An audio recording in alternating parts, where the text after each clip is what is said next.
السلام عليكم ورحمة الله وبركاته.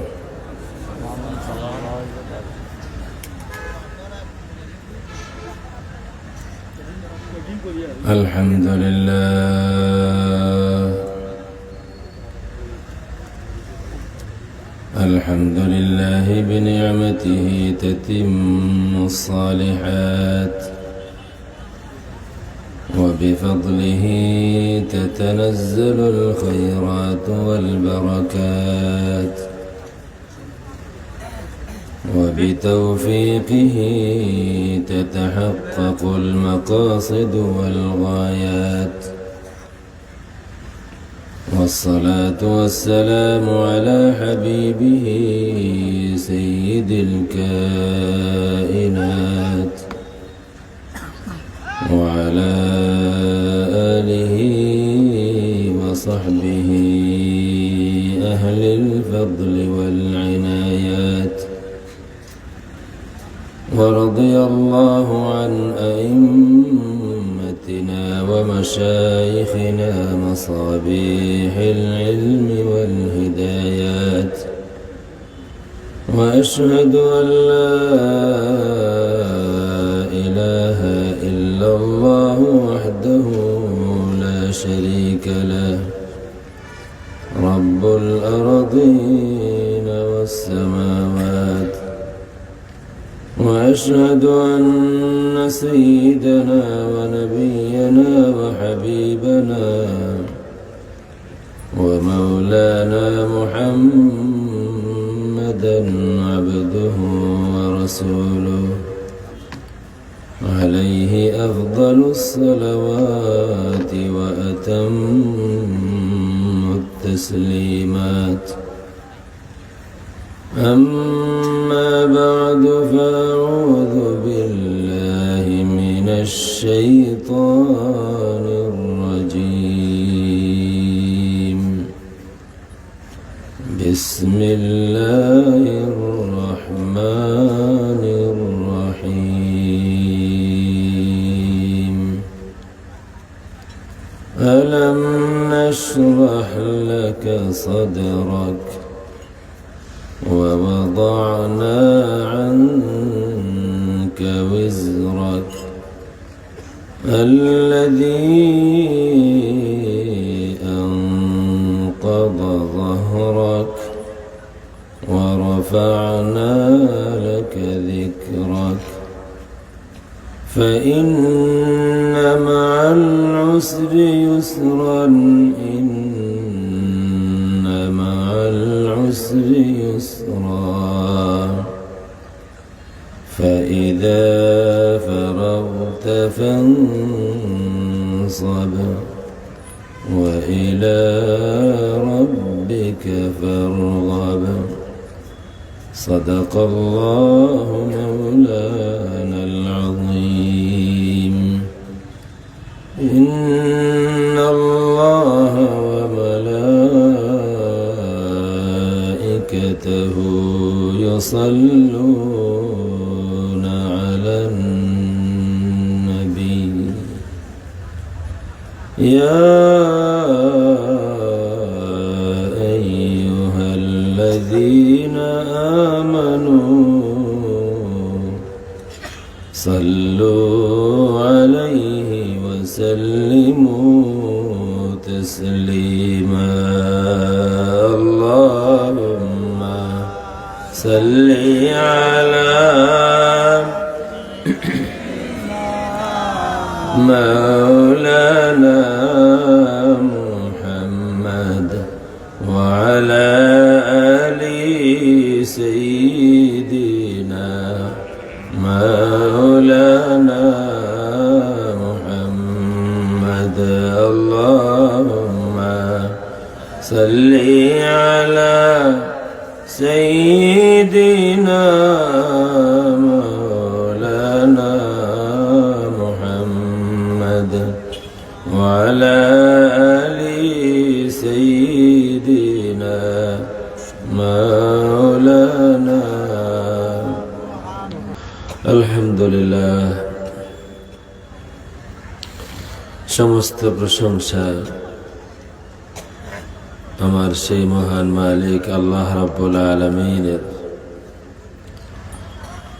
যিনি আমি নাদানকে বেশ কয়েক বছর পরে আবারও আপনাদের সামনে হাজির হওয়ার তৌফিক দিয়েছেন। আল্লাহ শুকরিয়া আদায় করি, আলহামদুলিল্লাহ। লাখো কোটি দুরূদ ও সালাম দুনিয়াতে আখিরাতে যখনই আমরা ব্যথিত হই, যখনই আমরা বঞ্চিত হই, যখনই আমরা লাঞ্ছিত হই, যখনই আমরা মজলুম হই, যখনই আমাদের মনের কথা প্রকাশ করার মতো ভাষা হারিয়ে ফেলি, তখন যার ওসিলা নিয়ে, যার নামে সালাম পড়ে আমরা আমাদের মনকে শান্ত করি, যার ওসিলা নিয়ে আল্লাহর দরবারে ভিক্ষা চাই, আমাদের সেই দরদে নবী রাহমাতুল লিল আলামিন নবী মুহাম্মদুর রাসূলুল্লাহ সাল্লাল্লাহু আলাইহি ওয়া আলিহি ওয়াসাল্লাম দরবারে আমার আলোচনা সূরা ইনশিরাহ থেকে, সূরা আলাম নাশরাহ 30 পারার একটি সূরা মক্কা শরীফে নাজিল হয়েছে। 30 পারাতে যত সূরা আছে, দুটি সূরা ছাড়া সব মক্কা শরীফে নাজিল হয়েছে, সূরা বাইয়িনা আর সূরা নসর। এই দুই সূরা ছাড়া সব সূরা মক্কা শরীফে নাজিল হয়েছে। অনেক সময় কোরআন শরীফের কোনো আয়াত বোঝার জন্য জরুরি হয় শানে নজুল জানা, জরুরি হয় প্রেক্ষাপট জানা, জরুরি হয় কোথায় নাজিল হয়েছে সেটা জানা। যেমন আল-ইয়াওমা আকমালতু লাকুম দীনাকুম, এই আয়াত কখন নাজিল হয়েছে, কোথায় নাজিল হয়েছে, এই আয়াত পুরাপুরি বুঝতে হলে জানতে হবে, শানে নজুল প্রেক্ষাপট জানতে হবে, আর কোথায় নাজিল হয়েছে সেটাও জানতে হবে। সূরা মাইদা মদিনা শরীফে নাজিল হয়েছে, লম্বা লম্বা সব সূরা মদিনা শরীফে নাজিল হয়েছে, কিন্তু এই আয়াত মদিনা শরীফে নাজিল হয়নি, মক্কা শরীফে আরফাতের ময়দানে নাজিল হয়েছে, কিন্তু মাদানী। হিজরতের পরে যা নাজিল হয় মশহুর মত হলো মাদানী। সূরা ইনশিরাহ আলাম নাশরাহ লাকা সাদরাক মক্কা শরীফে নাজিল হয়েছে। মানে আল্লাহ রসুল সাল্লাল্লাহু আলাইহি ওয়া আলিহি ওয়াসাল্লাম যখন মানুষের দুয়ারে দুয়ারে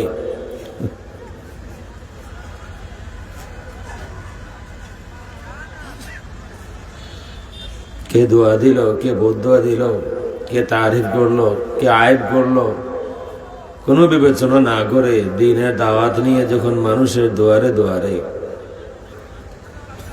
আল্লাহর হাবিব সাল্লাল্লাহু আলাইহি ওয়া আলিহি ওয়াসাল্লামের জিন্দেগীর ওই অংশ বর্ণনা করার উপযুক্ত জবান আর উপযুক্ত ভাষা হয়তো কোনো মানুষেরই নাই।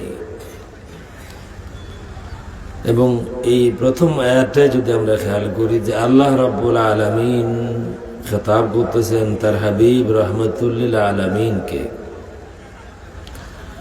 আর শুরুতে প্রশ্ন হিসেবে বলতেছেন আলাম নাশরাহ লাকা সাদরাক, হাবিব আমার, আমি কি আপনার সিনাকে, আপনার বক্ষকে আমি বিশাল করে দেইনি, প্রশস্ত করে দেইনি? আমি কি আপনাকে এক বড় দিলের মালিক বানাইনি? আমি কি আপনাকে এমন দিল দেইনি যেই দিলে আমার সমগ্র সৃষ্টির জন্য রহমত জায়গা হয়? এই কথা আল্লাহ রাব্বুল আলামিন কোন সময় বলেছিলেন, এবং এর মধ্যে আল্লাহর হাবিব সাল্লাল্লাহু আলাইহি ওয়া আলিহি ওয়াসাল্লামের জন্য কি সান্ত্বনা ছিল। এর আগের সূরাতে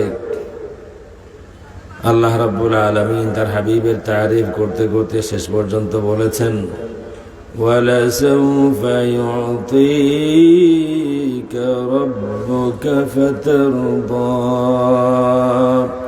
হাবিব আমার, যত সময় পর্যন্ত আপনি রাজি খুশি না হবেন আমি আল্লাহ রব্বুল আলামিন তত সময় পর্যন্ত আপনাকে দিতেই থাকব।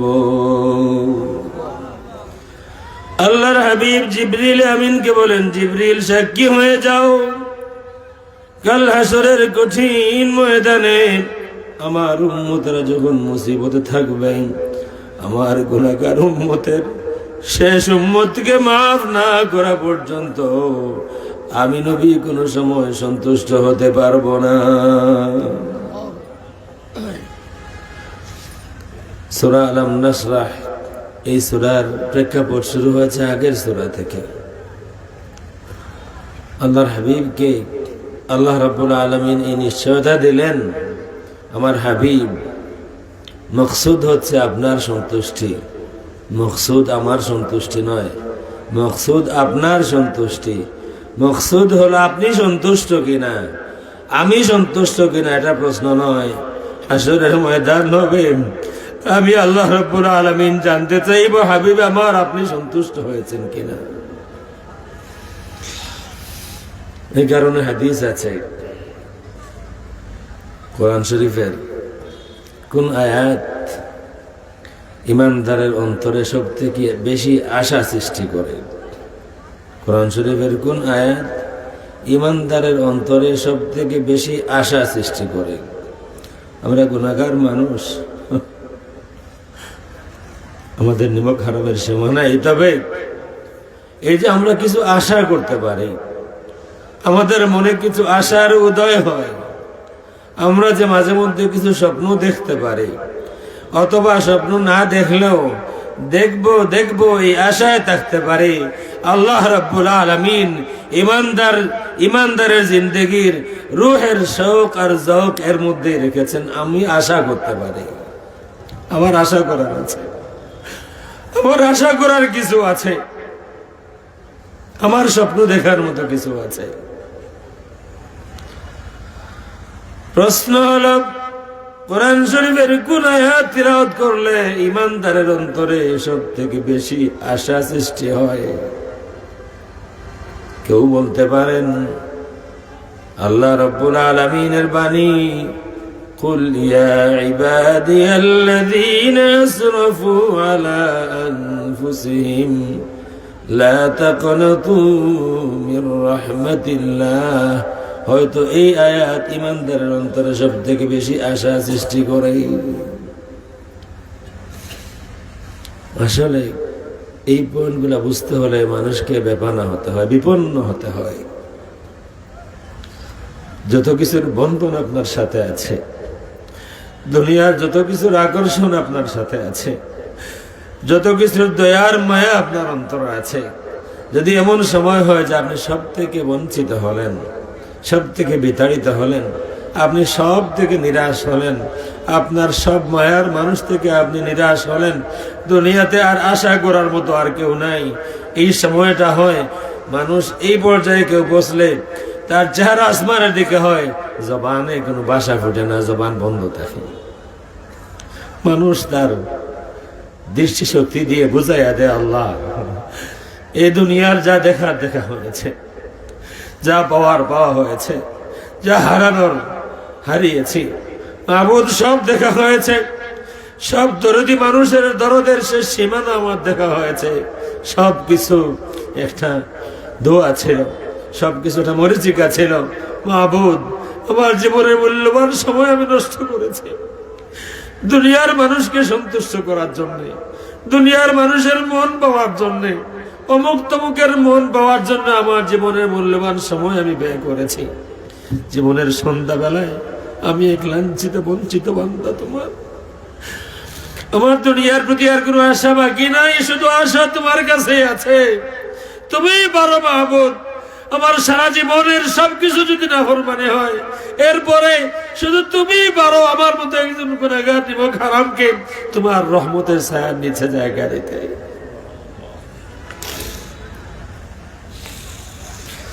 قل يا عبادي الذين أسرفوا على أنفسهم لا تقنطوا من رحمة الله আমার হাবিব বলে দিন, আমার বান্দাদেরকে আপনার জবানে বলে দিন। আল্লাহ রাব্বুল আলামিন ইচ্ছা করলে কুল শব্দ ব্যবহার না করেও বলতে পারতেন। কুরআন শরীফে কত আয়াত আছে, ইয়া আইয়ুহাল্লাযীনা আমানু, ইয়া আইয়ুহান নাস। আল্লাহ রাব্বুল আলামিন সরাসরি মানুষকে খেতাব করেছেন। এই আয়াতে আল্লাহ রাব্বুল আলামিন তার হাবিবের জবান মুবারক ব্যবহার করে বুঝাইয়া দিলেন, বান্দা আমার। আল্লাহ রাব্বুল আলামিন তার হাবিবের জবান মুবারক ব্যবহার করে বুঝাইয়া দিলেন, বান্দা আমার, তোমার নাফরমানি যত বেশি হোক, তুমি যত বেশি নিরাশ হও না কেন, তোমার জন্য ওসিলা হিসাবে আছেন আমার হাবিব। আমার হাবিবের ওসিলা নিয়ে আমার দরবারে মাফ চাইবা, আমি আল্লাহ রাব্বুল আলামিন মুহূর্তের মধ্যে তোমার তামাম জিন্দেগীর সমস্ত গুনাহ খাতা মাফ করে দেব। আল্লাহ রাব্বুল আলামিন নিরাশ না হতে বলেন, লা তাকুনাতু মির রাহমাতিল্লাহ, নিরাশ হয়ো না বান্দা। নাফরমানি যত বেশি হোক, তোমার জুলুম যত বেশি হোক, তুমি যত বড় জালিম হও না কেন, দুনিয়ার মানুষের কাছ থেকে যত বেশি নিরাশ হও না কেন, বান্দা আমার, তোমার মালিক, তোমার রব আল্লাহ রাব্বুল আলামিনের দরবার থেকে কখনো নিরাশ হইও না। আমাদের কাজ হলো আমরা মানুষকে নিরাশ করি, আমাদের কাজ আমরা মানুষকে দূরে তাড়াই। আর আল্লাহ রাব্বুল আলামিনের সুন্নত হলো, আল্লাহ রাব্বুল আলামিন মানুষের অন্তরে আশা সৃষ্টি করেন, বান্দা নিরাশ হইও না, কেউ নাই, আমি আল্লাহ আছি, কেউ নাই, আমার হাবিব রহমতুল লিল আলামিন আছেন। আল্লাহর হাবিব সাল্লাল্লাহু আলাইহি ওয়া আলিহি ওয়াসাল্লাম সহিহ হাদিসে বলেন, বাশশিরু ওয়া লা তুনাফিরু। মানুষের মনে মহব্বত সৃষ্টি করো, মানুষের অন্তরে, সমাজে সমাজে, দেশে দেশে তোমরা নফরত সৃষ্টি করো না, মানুষকে দূরে দাঁড়াইও না, মানুষকে কাছে জায়গা দাও। আমার কথা ছিল, কোরআন শরীফের কোন আয়াত পড়লে ইমানদারের অন্তরে সব থেকে বেশি আশা সৃষ্টি হয়? এই আয়াতের মধ্যে তো পরিষ্কার আল্লাহ রাব্বুল আলামিন বলেই দিলেন, বান্দারে, তুমি দুনিয়ার সব থেকে নিরাশ হতে পারো, তোমার মালিকের রহমত থেকে কখনো নিরাশ হইও না। কেউ নাই, আমি আছি, তোমার দরদি কেউ নাই, আমি আল্লাহ রাব্বুল আলামিন আছি। কেউ মনে করতে পারেন হয়তো এই আয়াত তিলাওয়াত করলে ইমানদারের অন্তরে সব থেকে বেশি আশা সৃষ্টি হয়, কিন্তু না, আরেকটা আয়াত আছে, আসলে সেই আয়াত ইমানদারের অন্তরে সব থেকে বেশি আশা সৃষ্টি করে। ওয়ালাসাউফা ইউতিকা রাব্বুকা ফাতারদা। আল্লাহ রাব্বুল আলামিন তার হাবিবের সাথে ওয়াদা করেছেন, হাবিব আমার, হাসরের ময়দানে প্রশ্ন এটা নয় যে আমি আল্লাহ রাব্বুল আলামিন সন্তুষ্ট হয়েছে কিনা, হাসরের ময়দানের ব্যাপার হলো আমি শুধু জানতে চাইব আপনি আমার হাবিব সন্তুষ্ট হয়েছেন কিনা। আল্লাহর হাবিব জিবরিলকে বলেন, জিবরিল সাক্ষী দেখো, হাসরের কঠিন ওই সময় যেহেতু আল্লাহ রাব্বুল আলামিন ওয়াদা দিলেন আমি সন্তুষ্ট না হওয়া পর্যন্ত আমাকে দিতেই থাকবেন, তুমি সাক্ষী থাকবা, কাল হাসরের ময়দানে আমার ইমানদার গুনাহগার উম্মতের সর্বশেষ উম্মতকে মাফ না করা পর্যন্ত আমি রাজি খুশি হতে পারবো না। ওয়ালাসাউফা ইউতিকা রাব্বুকা ফাতারদা। এরপর থেকেই শুরু হলো প্রশ্ন, আলাম আলাম আলাম ইয়াজিদকা ইয়াতীমান ফাআওয়া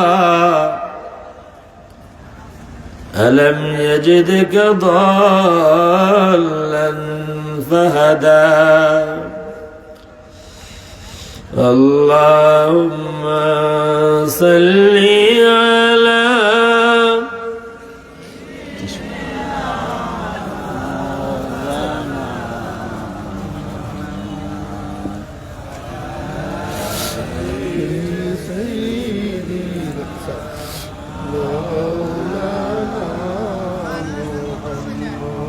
ولسوف يعطيك ربك فترضى ألم يجدك يتيما فآوى ووجدك ضالا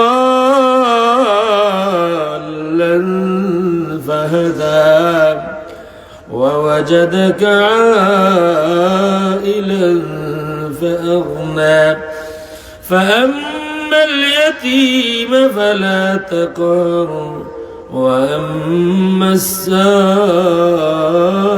فلا تنهر وأما بنعمة ربك فحدث পরের সূরা শুরু হলো ألم نشرح لك صدرك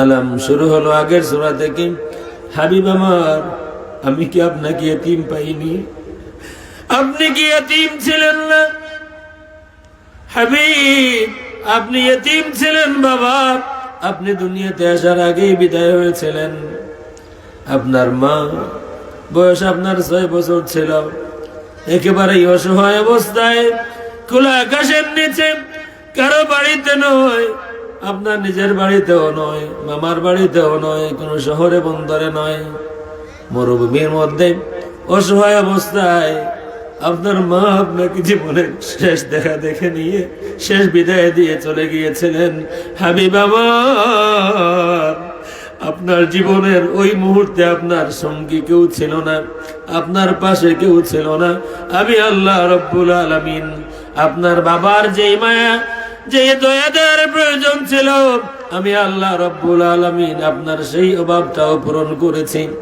আপনার মাকে সেই ছোট্টবেলায় হারিয়েছিলেন যেই বয়সে মানুষ কিছু মনে রাখতে পারে না 6 বছর বয়সে মা হারিয়েছিলেন হাবিব আমার ওই সময়ের আপনার মনের সব অভাব আমি আল্লাহ রব্বুল আলামিন পূরণ করে দিয়েছি মায়ের অভাব এটাও পূরণ করেছি বাবার অভাব এটাও পূরণ করেছি আলাম ইয়াজিদকা ইয়াতীমান ফাআওয়া কেন কেন কত মানুষ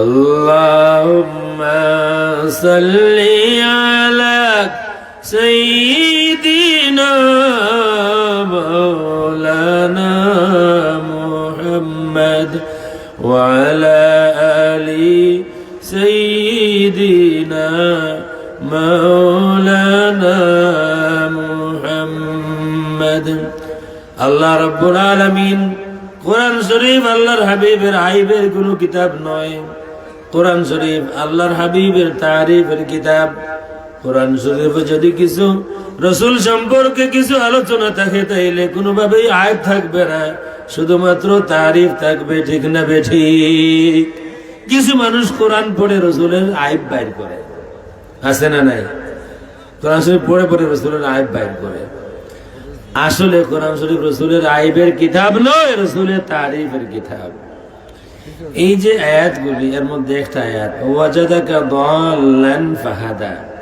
কিছু মানুষ মনে করে যে এইখানে রাসূলের আইব আছে কিছু মানুষ মনে করে এখানে রাসূলের আইব আছে সাধারণ যেই বাংলা অনুবাদ করা যেতে পারে আমি সেই অনুবাদ করব না বাট বোঝানোর জন্য বলতেছি ওয়াজাদাকা আল্লাহ রাব্বুল আলামিন আপনাকে পেলেন দাল্লান দাল্লান আমরা পড়ি না গায়রুল মাগদুবি আলাইহিম ওয়ালাদ দাল্লিন দাল্লুন মানে হলো গুমরাহ পথভ্রষ্ট তো কিছু মানুষ মনে করে যে এখানে যে ওয়াজাদাকা দাল্লান তার মানে কিছু সময়ের জন্য হলেও আল্লাহর হাবিব সাল্লাল্লাহু আলাইহি ওয়া আলিহি ওয়াসাল্লাম গুমরাহির মধ্যে ছিলেন নাউযু বিল্লাহি মিন যালিক লেখা আছে কিতাবে এবং তাদের ওয়াজও আছে আশা করি এই বিষয়টা যদিও হয়তো আমার জীবনে প্রথম আলোচনা হচ্ছে এই পয়েন্টটা আশা করি ক্লিয়ার হয়ে যাবে ইনশাআল্লাহ আল্লাহ রাব্বুল আলামিন আমাকে সাহায্য করুন আর আল্লাহর হাবিব সাল্লাল্লাহু আলাইহি ওয়া আলিহি ওয়াসাল্লামের মায়ার নজর যেন আমাদের সকলের প্রতি হয়, বলুন আমিন। আল্লাহ রাব্বুল আলামিন এই দুই সূরাতে নবীর আইব বয়ান করেননি, বরং আল্লাহ রাব্বুল আলামিন এই দুই সূরাতে কোরআন শরীফের যত জায়গায় নবীর কথা আছে শুধুমাত্র নবীর তারিফ আছে, আইব নাই, নবীর আইব নাই। এটা ফাইনাল, এটা সমাধান হয়ে গিয়েছে। এর মধ্যে এখন বহু মাসআলা আছে, বহুদিন আগে, শত শত বছর আগে সমাধান হয়ে গিয়েছে। এখন মানুষ কিছু বের হয়, তারা নতুন করে শুরু করে, রসুলের জীবনে আইব নাই। সাহাবী বলেছেন রসুলের সামনে দাঁড়িয়ে বলেছেন, খুলিকতা মুবাররান মিন কুল্লি আইবিন কান্নাকা কদ খুলিকতা কামা তাশাউ। ওগো আল্লাহর হাবিব, আল্লাহ রাব্বুল আলামিন আপনাকে এমন ভাবে সৃষ্টি করেছেন, আপনার সৃষ্টির মধ্যেই কোনো আইব নাই। মুবাররান মিন কুল্লি আইবিন, সব ধরনের, মিন কুল্লি আইবিন শেষে নাকিরা শব্দ ব্যবহার করার কারণে ক্লিয়ার হয়ে যায়। ছোট হোক বড় হোক, জানা হোক অজানা হোক, সব ধরনের আয়াত থেকে আল্লাহ রাব্বুল আলামিন পবিত্র করে তার নবীকে সৃষ্টি করেছেন। কিছু মানুষ মনে করে দুনিয়াতে আসার পরে 40 বছর বয়সে নবী হয়েছেন। কিছু মানুষ পরিষ্কার এটা বলে। একজন বলেছেন, নবী তো আর নবী হওয়ার আগে এত দাম ছিল না। আমাদের বাংলাদেশে এই যে আজব ধরনের প্রাণী, 2 পায়ের প্রাণী, এই ধরনের প্রাণী বিশ্বের আর কোনো দেশের মিউজিয়ামে পাওয়া যাবে না। আর বাংলাদেশটা মোটামুটি সারাটাই, পুরা বাংলাদেশটাই মিউজিয়াম। আমার মাঝে মধ্যে মনে হয় যে আগে তো আমরা ছোটবেলা থেকে শুনে আসতাম যে কিছু মানুষকে, মানে কিছু কোয়ালিটি সম্পন্ন মানুষকে পাবনায় পাঠানো হয়। এখন মাঝে মধ্যে আমার মনে হয় যে পুরা বাংলাদেশটাই মনে হয় পাবনা, কিছু এক্সেপশন ছাড়া পুরা বাংলাদেশেই পাবনা। আমার একজন শায়েখ আছেন, হাবিব ওমর বিন হাফিজ হাফিজাহুল্লাহ, ইয়েমেনের। তো তিনি শুনেছেন টিভি সম্পর্কে, এখনো আছেন, কিন্তু টিভি সম্পর্কে শোনা কথা যে টিভি জিনিসটা ভালো না। তো ইন্দোনেশিয়া যাবেন, তো নিয়ত করেছেন ইন্দোনেশিয়া গিয়া টিভির বিরুদ্ধে বলবেন। ইন্দোনেশিয়াতে মিলিয়ন মানুষ ওনার মাহফিলে, মিলিয়নের উপরে। তো তিনি বলতেছিলেন যে আমি এসেছিলাম তোমাদের দেশে টিভির বিরুদ্ধে বলবো, আমি এসে দেখতেছি তোমাদের পুরো দেশটাই টিভি। আমাদেরও আগে পাবনা ছিল, পুরো দেশটাই পাবনা, যেখানে সেখানে পাবনার লোক পাওয়া যায়। বলতেছে নবী হওয়ার আগে তো এত কদর ছিল না, কিন্তু এই নিমক হারাম সে তো কি তার 14 পুরুষ যদি জিন্দা হয়ে আসে কবর থেকে, এরপরেও প্রমাণ করতে পারবে না নবী হওয়ার আগে আরো কিছু সময় ছিল। নবী যখন সৃষ্টি করা হয়েছে তখন থেকেই নবী। হাদিস, পরিষ্কার হাদিস আছে, একাধিক হাদিস আছে। একজন প্রশ্ন করেন, ইয়া রাসূলুল্লাহ মাতা কুনতা নবিয়ান, আপনি কখন নবী হয়েছিলেন? আল্লাহর হাবিব বলেন, কুনতু নবিয়ান ওয়া আদামু বাইনার রূহি ওয়াল জাসাদ, আমি তখনও নবী যখন এখনো আদম হন নাই, আদম এখনো জিন্দা হন নাই, তখনও আমি নবী। সুতরাং যিনি জন্মলগ্নেই নবী, তার তো আইব এমনিতেই নাই, মাসুম। কথা ঠিক আছে না? নবী মাসুম। আমাদের আকীদা নবী মাসুম। মাসুম মানে কি? নিষ্পাপ। মাসুম মানে নিষ্পাপ। এটা আমাদের আকীদার কিতাবে লেখা আছে, ফিকহুল আকবরে আছে, আকীদা তাহাউইয়াতে আছে। আল আম্বিয়াউ কুল্লুহুম মুনাজ্জাহুন আনিস সাগাইরি ওয়াল কাবাইরি ওয়াল কুফরি ওয়াল কাবাইহি, সমস্ত আম্বিয়ায়ে কেরাম ছোট বড় সব ধরনের গুনাহ থেকে পাক। এটা আমাদের আকীদা ফাইনাল। যখনই আকীদার কিতাবে কোনো আকীদা আছে, আর এটা প্রমাণ করার জন্য মেহনত করবেন না, আকীদার কিতাবে আছে, এটা ফাইনাল, আর কোনো কথা নাই। এই কথার বিরোধী যারা, তারা গুমরাহ। আকীদায় কোনো খাতির নাই। মুর্শিদুনা আল্লামা ফুলতুলি রাহিমাহুল্লাহ আমাদের দেখা বিভিন্ন মতের মানুষের সাথে প্রয়োজনে মিটিং করেছেন। আমার নিজের দেখা এটা। কুদরতুল্লাহ মসজিদের দোতলাতে অন্যান্য বহু মানুষের সাথে, অন্য মতের মানুষের সাথে মিটিং করেছেন। খেদমতে চা পানি দেওয়ার দায়িত্বে আমিও ছিলাম। মিটিং করেছেন জাতীয় কোনো ইস্যুতে, কিন্তু আকীদার প্রশ্নে মুর্শিদুল আল্লামা মুনতারি রাহিমাহুল্লাহ কাউকে ছাড় দেন নাই। আকীদার ব্যাপারে কোনো খাতির নাই, আর সব ব্যাপারে খাতির আছে। আমরাও যতদিন বেঁচে আছি, প্রায় তো খবর আসে গলা কেটে ফেলা হবে, যতদিন বেঁচে আছি, যতদিন শ্বাস আছে, ইনশাআল্লাহুল আজিজ আল্লামা মুনতারি রাহিমাহুল্লাহর একজন রুহানি সন্তান যতদিন জিন্দা আছে, নবীর শানে গুস্তাখি হবে, প্রয়োজনে 1000 বার জীবন দিব, এরপরও নবীর শানে গুস্তাখি কখনো সহ্য করা হবে না ইনশাআল্লাহ। নবীর আয়াত নাকি কোরআন শরীফে আছে, যেখানে নবীকে সৃষ্টি করা হলো নবী হিসাবে। সুতরাং এই আয়াতের বাহ্যিক যে অর্থ কারো মনে হতে পারে, সেই অর্থ নেওয়া ঠিক হবে না। ওয়াজাদাকা দাল্লান ফাহাদা, এখানে মূলত রাসূলকে আল্লাহ রাব্বুল আলামিন তিরস্কার করছেন না, বরং আল্লাহ রাব্বুল আলামিন তার হাবিবকে নিয়ামতের কথা স্মরণ করাইয়া দিতেছেন। হাবিব আমার, আমি কি আপনাকে ইয়েতিম পাইনি? হাবিব আমার, আমি কি আপনার বুককে, আপনার সিনাকে প্রশস্ত করে দেইনি? এখানে আইব বর্ণনা নয়, এখানে নবীর তারিফ হচ্ছে, নবীকে সান্ত্বনা দেওয়া হচ্ছে, নবীর দিলের বিশালত্বের কথা বর্ণনা করা হচ্ছে, আইব নয়। কিন্তু আমাদের দেশে কত কত ধরনের আইটেম আছে, পা দুইটাই। আরো বেশি বেশি পাওয়ালা যারা আছে, তারা নবীর জীবনে কোনো আইব পায় নাই। যাদের কোনো পা ছিল না, তারাও নবীর জীবনে আইব পায় নাই। বিশ্বের কোথাও পাইল না, বাংলাদেশে কোথায় জন্ম নিয়ে দেখে নবীর জীবনে আইব আছে। বলে যে নবীও ভুল করে গেছেন, সাহাবীরাও ভুল করে গেছেন, আমাদেরও ভুল হতে পারে। এই ধরনের বক্তব্য আছে না নাই? কারোর সাথে আমাদের ব্যক্তিগত বিরোধ নাই, কিন্তু নবীর শান আর আজমতের প্রশ্নে কোনো খাতির নাই। যেই হন না কেন, নবীর শান আর আজমতের প্রশ্নে কোনো খাতির নাই। আমরা গোলামি স্বীকার করি শুধু নবীর। আবার কেউ বলবে যে নবীর গোলাম বলে শিরিক হবে। কত মানুষ আছে না, মানে আপনি যদি একেবারে হিরোশিমা নাগাসাকিতে আমেরিকা যে এটম বোমা মারছিল, ওইটাও যদি মারেন, এরপরেও একটা আয়াত শুদ্ধ করে পড়তে পারবে না, ফতোয়া দিবে বড় বড়।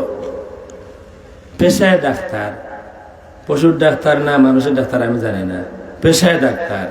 ডাক্তার মানে কি? আপনি যদি পশুর ডাক্তার হয় পশু নিয়ে যাবেন, যদি মানুষের ডাক্তার হয় তাইলে অসুস্থ মানুষ নিয়ে যাবেন, পাগল মানুষ তাকে নিয়ে যাবেন ডাক্তারের কাছে। এই পশুর ডাক্তার হোক আর মানুষের ডাক্তার হোক, এই মিয়া ফতোয়া দেয় রসুলের কাছে শাফাআত চাওয়া যাবে না, হারাম। চিন্তা করেন, এই কথা ওই পশু বলতে পারেনি। যেই পশুকে ডাক্তারের কাছে নেওয়া হয়, ওই পশু জানে মুহাম্মদুর রাসূলুল্লাহকে। আমি চাইলে এক এক করে বহু হাদিস বলতে পারবো। একটি হাদিস বলি মুসলিম শরীফের, আমার আলোচনায় আমি যেতে চাই। আল্লাহর হাবিব একটি পাথরের কথা বারবার স্মরণ করতেন। আমি যখনই মুসলিম শরীফে এই হাদিস পড়ি, আমার মনে আসে হায় হায়, যদি আল্লাহ রাব্বুল আলামিন আমাকে ওই পাথর বানাইয়া দিতেন। রাসূল বলেন মুসলিম শরীফে হাদিস, ইন্নী লা আরিফু হাজারান, আমি একটি পাথরকে চিনি, বিমাক্কাতা, আমি এখনো একটি পাথরকে চিনি, জানি, আমার এখনো ওই পাথরের সাথে সম্পর্ক আছে। আমি এখনো জানি ওই পাথর, যেই পাথর কানা ইউসাল্লিমু আলাইয়া ক্বাবলা আল বি'সা, যেই পাথর আমার উপরে প্রথম ওহী নাজিল হওয়ার আগেও আমাকে সালাম দিত। পাথরে চেনে, পাগল উট চেনে, সাপ চেনে, হরিণ চেনে, 4 পায়ের বিভিন্ন জন্তুরা চেনে, 2 পায়ের জন্তু আমাদের দেশে এরা চেনে না। তারা বলবে নবীরাও ভুল করে গেছেন, সাহাবীরাও ভুল করে গেছেন, আমাদেরও ভুল হতে পারে। কোরআন শরীফ, আমি আবার বলছি, কোরআন শরীফ নবীর আইবের কিতাব নয়। কোরআন শরীফে যেখানে নবীর আলোচনা আছে, সেখানে নবীর তারিফ করা হয়েছে। আলাম ইয়াজিদকা ইয়াতীমান ফাআওয়া, হাবিব আমার, আমি কি আপনাকে ইয়েতিম পাইনি? আল্লাহ রসুল ইয়েতিম, এটা কি রসুলের কোনো আইব? এটা কি রসুলের কোনো দোষ? এটা তো রসুলের কোনো দোষ নয়, কারণ এটা রসুলের চয়েস ছিল না যে আমার বাবা আগে মরতে হবে আর মা 6 বছর মরতে হবে। এটা রসুলের কোনো দোষ নয়, বরং এই সময়ের কথা স্মরণ করাইয়া দিয়া আল্লাহ রাব্বুল আলামিন তার হাবিবকে সান্ত্বনা দেন, হাবিব আমার, আজকে আপনার এত কষ্ট হচ্ছে, মানুষ আপনাকে কষ্ট দিচ্ছে, কিন্তু আপনার অবস্থা তো এর থেকে আরো এক সময় অসহায় ছিলেন আপনি, আপনার বাবা ছিলেন না, আপনার মা বিদায় নিয়েছেন 6 বছর বয়সে, আর কেমন ভাবে বিদায়? আমাদের মাও তো মারা গেছেন, আপনাদের মা, কারো মা মারা গেছেন, বাবা মারা গেছেন, আমাদের বাড়িতে, আমাদের ঘরের বিছানায়, আর না হয় হসপিটালের বিছানায়, রাস্তাঘাটে মত হয়নি। কিন্তু রহমতুল আলামিন আম্মাজান বিদায় নিবেন, মদিনা থেকে ফেরত আসতে হচ্ছে, রসুলের নিরাপত্তা নাই মদিনা শরীফে। আল্লাহ রসুলের 6 বছরের শিশু নবী, নিরাপত্তা নাই মদিনা শরীফে। এই কারণে ছেলের নিরাপত্তার আশঙ্কায় উম্মে আয়মানকে সাথে নিয়ে মক্কায় ফেরত আসতেছেন, জ্বর ওঠে। এবং এই অবস্থায় রাস্তার মধ্যখানে আমি গিয়েছি জিয়ারতে, একজন মানুষের খবর, এক ইহুদির লাশ নিয়ে যাওয়া হচ্ছে। আল্লাহ রসুল দাঁড়িয়ে গেলেন, সাহাবীরা বললেন, ইয়া রাসূলুল্লাহ, এটা মুসলমান না ইহুদি। আল্লাহ রসুল বলেন, হোক ইহুদি, মানুষ তো। রসুল একজন ইহুদির লাশকে সম্মান দিলেন, মানুষ তো। আর রসুলের মায়ের কবর আছে, এখনো আছে, কিন্তু কিছু মুসলমান যাতে এখানে মানুষ গেলে দাঁড়াইতে না পারে, দুর্গন্ধ হয়, এই কারণে আমি যেই রাত গিয়েছিলাম দুর্গন্ধ ময়লা মোবিল ঢেলে দিয়েছিল তারা কবরের উপরে, যাতে এখানে দাঁড়ানো না যায়।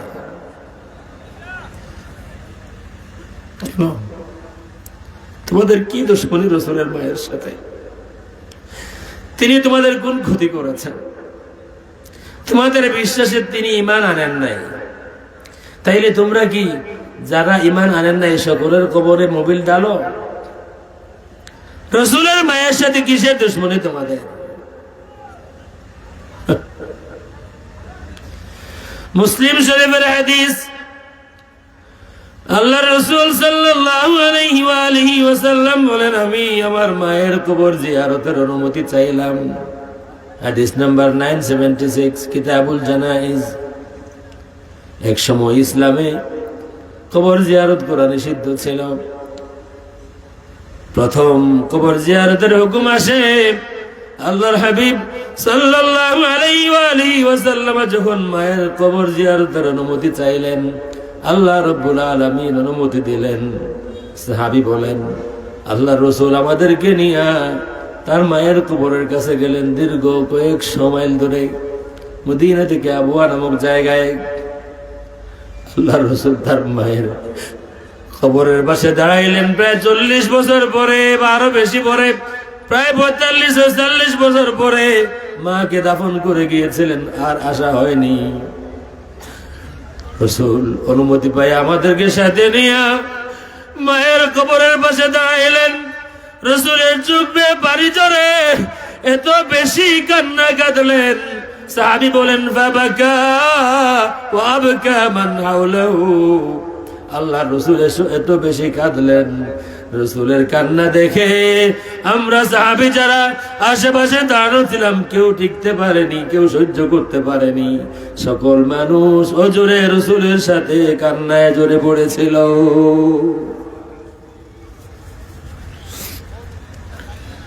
কবর জিয়ারত, কাফিরের কবর জিয়ারত হয়? কাফিরের কবর জিয়ারত হয়? তোমাদের বিশ্বাসে যদি রাসূলের মা কাফির হন, অন্তত পক্ষে এতটুকু ইহতিরাম করা তো উচিত ছিল যে রাসূল তো কবর জিয়ারত করেছেন, এই কবরের পাশে এসে রাসূল দাঁড়িয়েছেন, এই কবরের পাশে দাঁড়িয়ে রাসূল অজুরে চোখের পানি জড়িয়েছেন। সুতরাং এতটুকু সম্মান তো করা মুনাসিব ছিল। রাসূল যেখানে দাঁড়িয়েছেন, ইতিহাস, রাসূল যে জায়গায় দাঁড়ান সেটা ইতিহাস, এখানে মোবিল ডালা যায় না। কিন্তু তারা পচা দুর্গন্ধযুক্ত মোবিল ঢেলে দিয়েছিল যাতে কেউ সেখানে দাঁড়াতে না পারে। আল্লাহ রাব্বুল আলামিন তার হাবিবকে বলতেছেন, আলাম ইয়াজিদকা ইয়াতীমান ফাআওয়া, আমি কি আপনাকে ইতিম পাইনি?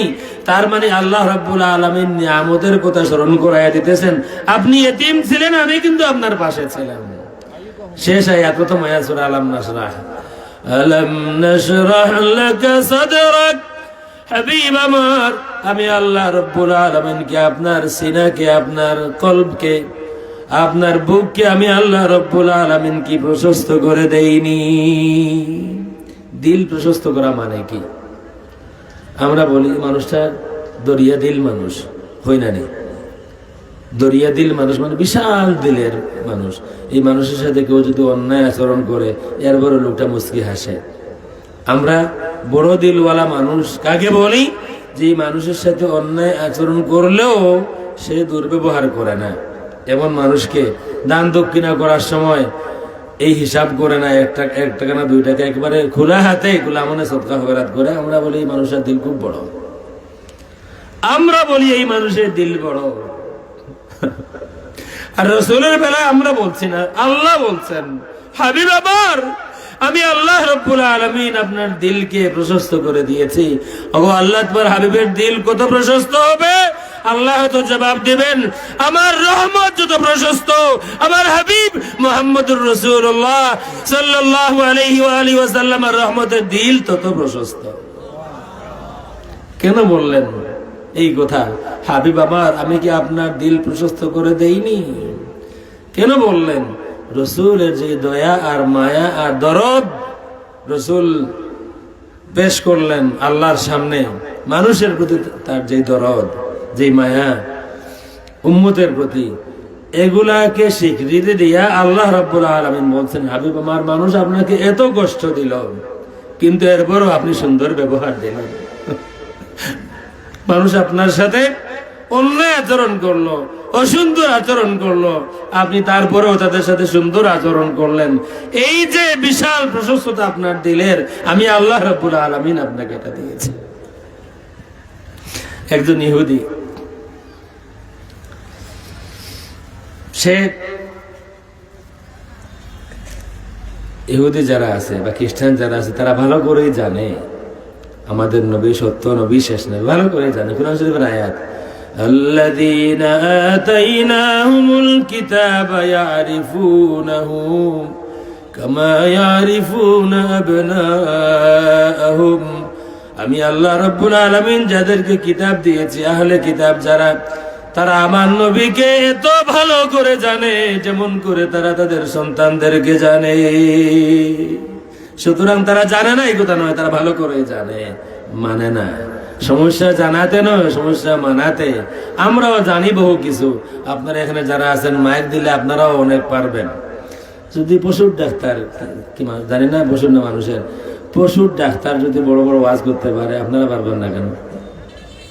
যেই দেশের গুনায় গুনায় আলিম আছেন, যেই দেশের গ্রামের গুনায় গুনায় মসজিদ আছে, যেই দেশে হাজারো ওলি আউলিয়া আরামে আছেন, এই দেশের মানুষ তো মুখ খুললে দুই একটা বেজাত, দুই একটা আমরা মাঝে আইছেন, ইগুন বাদে বাকি যারা আছেন মুখ খুললেও বুঝতা হইতা পারবা।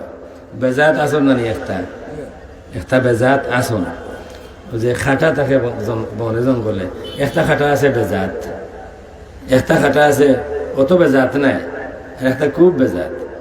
এটা বেজাত হল আসন, আখতাও কইব কোন তার ফার না, আমরা খুঁচাইবা আর কোন তার ফার না, তো আত্মাও গিয়া কই দিব, ও যে দেখলা শাহজালাল মাজার, এটা তো হইল শিরকুর আড্ডাখানা। ইখান হইয়া হে মনে করো যে আমরার হকিকত হর, এই সাহেব দে কিতাব দে, ওই যে কিতাব খান বাইরে আছে, সে হয়তো মনে করতেছে আমাদের হকিকত বলতেছে, আসলে আমাদের হকিকত নয়, রাসূলের সহিহ হাদিস সে তার পরিচয় দিচ্ছে। কোন মানুষ যখন আপনার সাথে দুর্ব্যবহার করে, সে দুর্ব্যবহার করলো আপনার সাথে, এতে আপনার পরিচয় জাহির হলো না, সে যে কোনো কমবক্তের ছেলে সেই পরিচয় সে দিল। হাদিস আমি বলতেছি, হাদিস সহিহ হাদিস, এই হাদিস ইমাম বুখারী বর্ণনা করেছেন তারিখুল কবীরে, এই হাদিস ইমাম ইবনে কাসির বর্ণনা করেছেন, এই হাদিসকে শেখ আলবানী সহিহ বলেছেন তার সিলসিলাতুল আহাদিস সহিহা কিতাবের মধ্যে। আপনারা দেখবেন, খেয়াল করে শুনবেন, দেখবেন একেবারে 2+2 যেমন 4 হয়, 2+2, 2+2 4 হয়। এটা বোঝার জন্য দলিল লাগে? প্রিন্সিপাল সাহেবের স্বাক্ষর লাগবে? যে 2+2 হয়, প্রিন্সিপালের স্বাক্ষর নাই কেন? এটা করে আনতে হবে, আমি মানবো না 2+2। এটা হয়? কেউ এটা চাইবো না।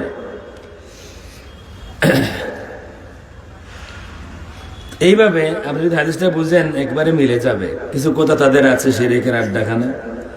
আর হাদিসটা এবার আমি পড়ি, মৌলানা সাহেব দেখবেন এখানে হাদিসটা হলো, আমি কিতাবের মূল তাদের হজরতের কিতাবের স্ক্রিন কপি দিয়েছে আমার এই কিতাবে, সিলসিলাতুল আহাদিস সহিহা, তালিফ মোহাম্মদ নাসিরউদ্দিন আল আলবানী, আল মুজাল্লাদুস সাবি', 7ম খণ্ড, হাদিস নাম্বার 3201, পৃষ্ঠা নাম্বার 605, হাদিস সহিহ। ইন্না আখওয়াফা মা আখাফু আলাইকুম, আল্লাহ রসুল সাল্লাল্লাহু আলাইহি ওয়া আলিহি ওয়াসাল্লাম, দুই একটি শব্দ আছে, জানি না কেন এই দুই একটি শব্দ খুব সহজ সরল, কিন্তু আমার অন্তরে নাড়া দেয়। আমার যদি কোনো সময় আমি বলি দরদি মুর্শিদ, আমার মনে হয় আমি যা বুঝি বা যা বুঝাতে চাই মানুষ হয়তো তা বুঝে না। আমি যখন বলি দরদি নবী আমার, আমি হয়তো আমার মনে যা আসে হয়তো সকলের মনে তা আসে না। আল্লাহর হাবিব সাল্লাল্লাহু আলাইহি ওয়া আলিহি ওয়াসাল্লামের জবানের প্রতিটি কথা ছিল দরদ মাখা, প্রতিটি কথায় উম্মতের জন্য দরদ ফুটে উঠত। রাসূল বলতেছেন, ইন্না আখওয়াফা মা আখাফু আলাইকুম, আমার বেশ কিছু আশঙ্কা আছে তোমাদের ব্যাপারে। কেউ না কেউ তোমাদের ক্ষতি করবে, তোমরা ক্ষতিগ্রস্ত হবে, তোমরা বিপদে চলে যাবে, বিভ্রান্ত হবে। এই যত আশঙ্কা আমার আছে, এর মধ্য থেকে সব থেকে বেশি আশঙ্কা হলো রাজুলুন কারাআল কোরআন, এমন একজন মানুষের আশঙ্কা আমি করি যে কোরআন পড়েছে। হাত্তা ইযা রুইয়াত বাহজাতুহু আলাইহি, কোরআন পড়তে পড়তে, কোরআন পড়তে পড়তে, জফতে জফতে তার চেহারার মধ্যে কোরআনের নূর জাহির হয়ে গেছে। এত উন্নত মানের কোরআন পড়ছে। ওয়া কানা রিদআন লিল ইসলাম, শুধু এইটা না যে কোরআন পড়ছে আর তার চেহারায় কোরআনের নূর জাহির হয়েছে, শুধু এইটাই না, বরং ইসলামের বিভিন্ন দুর্দিনে সে শক্তিশালী ভূমিকাও রেখেছে ইসলামের পক্ষে। ইনসালাখা মিনহু, হঠাৎ করে সে ইউটার্ন করে অন্যদিকে করে যায়। ওয়া নাবাযাহু ওয়ারা'a যাহরিহি, আর এতদিন ইসলাম তার সামনে ছিল, ইসলামটা তার ফার্স্ট প্রায়োরিটি ছিল। প্রথমটা হলো আমার কাছে আমার ইসলাম। আমরা যেমন বলি রসুলের শান আজমতের বেলায় কোনো খাতির নাই, আকীদার প্রশ্নে কোনো খাতির নাই, এই লোকটাও এমন ছিল। ইসলামের বিষয় ইসলাম, ইসলাম, ইমান, ইমান, হক, হক, এই স্লোগান দিতে দিতে একেবারে ফানা ফানা তারা আছে না। শুধু সহিহ হাদিস বলে, এক্সাম্পলটা দিয়া দিই বুঝতে সুবিধা হবে। দেখবেন সব সময় তাদের জবানে সহিহ হাদিস আর সহিহ আকীদা। কিছু মানুষ আছে না এমন, এমনি কিছু পারে বা না পারে, তার কাছে গেলেন বা সে যদি কাছে আসে সব সময় সহিহ হাদিস, সহিহ আকীদা, বুখারী এইগুলা বলবে। স্লোগান ভালো করে বুঝবেন, তাদের স্লোগান আর জবান সহিহ আকীদা, সহিহ হাদিস, আর বানায় তারা জাল হাদিস। আমি প্রমাণ দেব প্রমাণ, আমি প্রমাণ দেই, নাম সহ বলবো, কেউ নারাজ হবেন না। কেউ যদি কষ্ট পান আমাকে 10টা গালি দিয়ে দিবেন, তবে আমি মিথ্যাবাদী নই, আমি সত্যবাদী, আমি প্রমাণ দিতে পারবো। এবং আমার কাছে রসুলের ঊর্ধ্বে কোনো হযরতের স্থান নেই, কোন হযরত রসুলের ঊর্ধ্বে কারো মর্যাদা নেই। যারাই রসুলের ঊর্ধ্বে তাদের শেখ বা তাদের হযরতকে মর্যাদা দেয়, আমি মনে করি তারা গুমরা তারা। সঠিক আকীদার কোন মানুষ তাদের শেখ বা হযরতকে রসুলের ঊর্ধ্বে মর্যাদা দিতে পারে না। রসুলের মর্যাদা আল্লাহর মখলুকের মধ্যে সকলের ঊর্ধ্বে। সুতরাং আমি যখন নাম নিব, কারো যদি কষ্ট হয় সহ্য করে নেওয়ার চেষ্টা করবেন, কারণ জাল হাদিস বানাইয়া রসুলের আজমতে, শান আজমতে আঘাত করা হয়, রসুলের কলিজায় আঘাত করা হয়। আর যে জাল হাদিস বানায় তার ঠিকানা কোথায় আমার বলা লাগবে না, যে জাল হাদিস বানায় রসুল বলে গিয়েছেন তার ঠিকানা জাহান্নামে। আপনি আপনার মসজিদের, না হয় আপনার সংগঠনের, না হয় আপনার মাদ্রাসার সভাপতি বানাইবেন, বানান, কিন্তু আপনার অমুক তমুকের ঠিকানা রসুল বলে দিয়েছেন। যারা জাল হাদিস বানায় তাদের ঠিকানা ডাইরেক্ট জাহান্নামে, ডাইরেক্ট জাহান্নামে। হাদিস হলো মান কাযাবা আলাইয়া মুতাআম্মিদান ফালইয়াতাবাওয়া মাকআদাহু মিনান নার, যে আমার সম্পর্কে জেনে বুঝে মিথ্যা প্রচার করে তার ঠিকানা জাহান্নাম। কত হাদিস বানাইছে তারা, বলে শুধু সহিহ হাদিস সহিহ হাদিস। এক হাদিস বানাইছে ইয়াজিদের শানে, যিনি বানাইছেন তার নাম শেখ আমানুল্লাহ বিন ইসমাইল।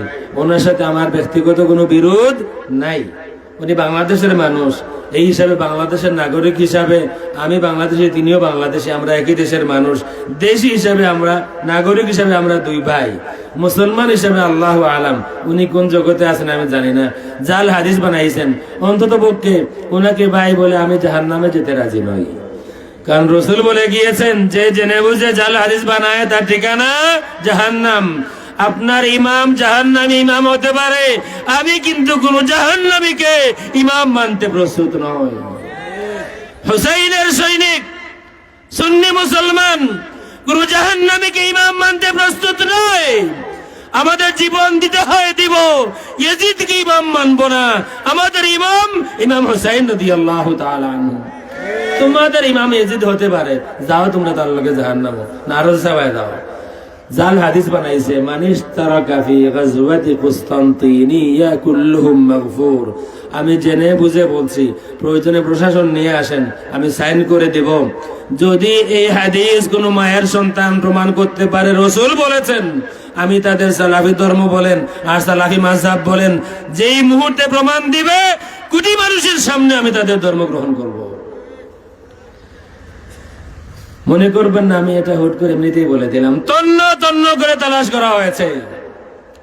যেই দিন তারা বলেছিল মুসান্নাফ ইবনে আবি শাইবাতে একখানা চ্যাপ্টার আছে, বিশাল একখানা চ্যাপ্টার, বাব ফিতনাতুল হানাফিয়া। আপনারা বিশ্বাস করেন মুসান্নাফ ইবনে আবি শাইবা প্রায় মনে হয় ৩৮,০০০ হাদিস আছে। প্রতিটা খণ্ড তন্ন তন্ন করে আমার মনে হয় এমন কোন পৃষ্ঠা বাদ যায় নাই যে এই পৃষ্ঠা আমার নজরে পড়ে নাই। আমি লাইনে লাইনে তালাশ করেছি, কোন লাইনে কি আছে বাব ফিতনাতুল হানাফিয়া, কিন্তু বললাম নাম ইমাম হুসাইন। আর হাসতে হাসতে মসজিদের মেহরাবের মধ্যে দাঁড়াইয়া মিথ্যাচার করে যে মুসান্নাফ ইবনে আবি শাইবাতে একখানা চ্যাপ্টারের নাম আছে বাব ফিতনাতুল হানাফিয়া। কোন মানুষ একটা উসুল বলি, কোন মানুষ যদি একটা জাল হাদিস বানায়, কোন মানুষ তার জীবনে একটি মাত্র জাল হাদিস বানিয়েছে, এই মানুষকে কি আর জীবনে কোনোদিন বিশ্বাস করা যায়? উসুল হলো যে একবার জাল হাদিস বানায় তাকে জীবনে কোনোদিন আর বিশ্বাস করা যায় না। একটা হাদিস বললাম, আরেকটা হাদিস বলি, তারপরে আমার আলোচনায় ফিরে আসবো। আরেকটা হাদিস তারা বানিয়েছেন, ৩ জন বানিয়েছেন। একজন মাওলানা কামাল উদ্দিন জাফরি সাহেব এখনো বেঁচে আছেন, বড় মানুষ, নানান কেলেঙ্কারির কোথাও আছে, আল্লাহু আলাম, বড় মানুষ তিনি। একজন ডক্টর আব্দুল্লাহ জাহাঙ্গীর মারা গেছেন, আর একজন ডাক্তার জাকির নায়েক, তিনি এখনো বেঁচে আছেন। এই ৩ জনে মিলে বাংলাদেশ ইন্ডিয়া যৌথ উদ্যোগে একটি জাল হাদিস বানানো হলো। কেন বানানো হলো? কোনো উপায় ছিল না। তারা দলিল দিয়েছিলেন পুরুষ মহিলার নামাজ অবিকল হুবহু। দলিল দিলেন সাল্লু কামা রাআইতুমুনি উসাল্লি। রসুল বলেছেন তোমরা যেভাবে আমাকে নামাজ পড়তে দেখেছো সেইভাবে নামাজ পড়বে। এই তো রসুল বলে দিয়েছেন, রসুল যেভাবে পড়েছেন সবাই সেইভাবে পড়বে। আমরা ধরলাম তাইলে পুরো হাদিসটা পড়েন। পুরো হাদিস যখন পড়া হলো তাদের দলিল টিকলো না। কেন? পুরো হাদিস হলো মালিক ইবনে হুয়াইরিস কয়েকজন যুবক সাথে নিয়ে রসুলের দরবারে আসেন, 20 দিন থাকলেন সেখানে। 20 দিন পরে সাহাবী বলতেছেন যে আমরা মনে করলাম যে রসুল আমাদের কথা ভাবতেছেন, যে আমরা যে আমাদের ফ্যামিলি রেখে এসেছি, আমাদের পরিবারের প্রতি একটা আকর্ষণ আছে, রসুল এটা বুঝে ফেললেন, আমাকে ডেকে কাছে নিলেন, আমাদেরকে আমাদের পরিবারে কে কে আছে জানতে চাইলেন। আর এরপরে বললেন ইরজিউ ইলা আহলিকুম, তোমরা তোমাদের পরিবারের কাছে ফিরে যাও, একসাথে থাকবা। আমি যেমন করে আমাকে নামাজ পড়তে দেখছো এইভাবে নামাজ পড়বা। আজানের টাইম হলে তোমাদের একজন আজান দিবা, আর ওয়ালিয়া উম্মাকুম আকবারুকুম, তোমাদের মধ্যে বয়সে যে বড় সে ইমামতি করবে। এই হলো পুরা হাদিস। তারা প্রথম এই অংশ দিয়া পুরুষ মহিলার নামাজ হুবহু সমান বুঝাইয়া দিয়েছেন। আমরা যখন বললাম পুরো হাদিস দেন, তখন দেখা গেল এটা ঠিক হলো না। কারণ তাইলে আমার বাড়িতে বয়স্ক আমার মা আছেন, তাইলে তাকে ইমাম হইতে হবে, অথবা আমার বাবি আছেন, তিনি বয়সে বড়, ভাই হয়তো বিদেশে, আমার বাবি আছেন, তাকে ইমাম হইতে হবে। এখন যদি আমার বাবিকে আমার ইমাম বানাই, আমার নামাজ হবে? হইতো নাইনি, কেন হইতো না?